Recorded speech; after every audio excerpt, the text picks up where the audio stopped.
The third argument offered by Dr. Flew was that the notion of a bodiless person is impossible.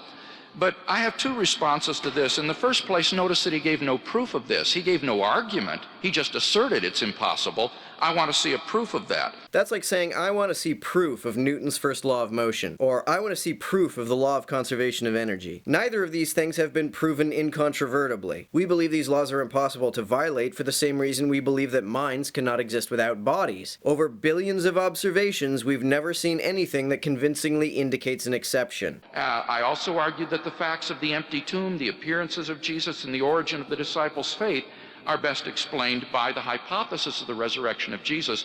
I await any alternative naturalistic hypothesis which is more plausible than that. Virtually every naturalistic hypothesis is more plausible than that. The idea that the scriptures are all completely fabricated lies is more plausible than that. The only condition under which you can reject the assertion that the resurrection is implausible is if you can see that there is a God capable of raising people from the dead, a concession Craig has given us no good reason to make. But even if you do concede that, while you can't say that a miraculous resurrection is implausible, you also can't say that it is plausible, because there is no way to judge the probability of divine intervention. And finally, my immediate experience of God allows me to know that he exists. In the absence of good arguments for atheism, I see no reason to deny my immediate experience of God. I wouldn't ask you to deny it. I would simply ask you to make the most parsimonious inference about it, which is that it is a purely psychological and/or neurological phenomenon. I have no doubt at all that Dr. Craig's experience appears to him to be that.